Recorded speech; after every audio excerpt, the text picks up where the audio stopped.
praeitais metais mes iš tikrųjų turėjom labai gerus metus, turtingus. Ką mes darėm? Nu ką aš dariau? Patraukiau už virvutės. Kai patraukiau už virvutės, atsiriša gausybės, kaip sakyt, maišas ir pabyra vertybės. Nu, aš jau čia iškirpkit, prašom. Iš tikrųjų, tai ką mes darėm, tai rašėm laiškus.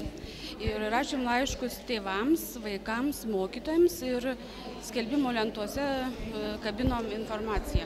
Tai labai suveikė tas parašymas tėveliams. Tokius jau gražius tos laiškus pasistengėm parašyti, žodžiu, kad biškį paliestų, žodžiu, ir širdelę, žodžiu, kad tikrai pilietiškai pasižiūrėtų. Nu, ir iš tiesų per tuos metus mes susirinkom 360 knygų. Tai pasižiūrėjau vidurkį, pasiskaičiavau, dabar kažkada netyčia visai pamačiusi statistiką. Kažkur man atrodo, kad ten 16 knygų vidurkis yra. Tai kai pas mus 360 su viršum, dar ten jau paskui neskaičiavau. Čia visas naujas tas knygas? Dauguma, daug. Nes aš kažkaip tai orientuojuosi į naujas. Aš, pavyzdžiui, atsiprašau, nežinau kaip čia Smetonos gimnazija, mes tai orientuojamės į naujas knygas, kurių iš tikrųjų labiausiai ir trūksta bibliotekom ir kurių skaitytojai labiausiai pageidauja. Tai šiaip tai tų senų tai dovanoja ir be progos atneša ir mokytojai, ir tėveliai. Tiesiog sako, švarinam namus, knygas nešam, o šiaip tai orientuojamės į naujas.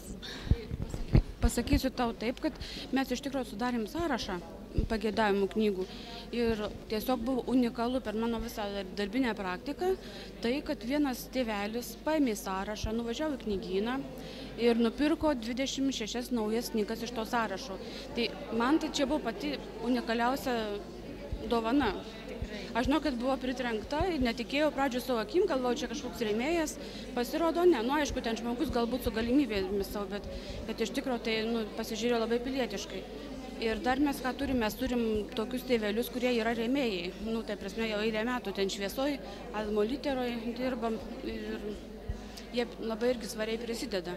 Bet po to viena klasė labai pilietiškai, jie labai skaito ir tėvai labai rūpinasi vaikų, reiškia, aplamai auklėjimu.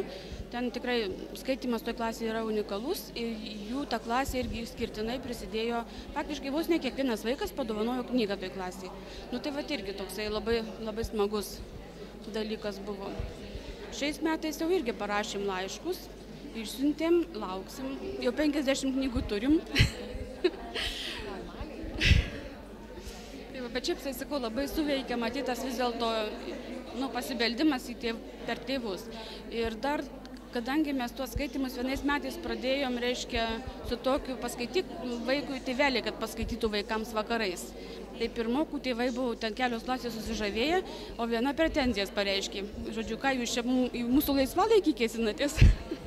Žodžiu, bet jūs sakėm, jūs darykit, kaip jūs norit, bet mes jums taip pasiūlom, taip lengviau gyventi. Ir jums ir mums tada bus, kai vaikai paaugliai pataps. Tai žodžiu, tiek. Ačiū.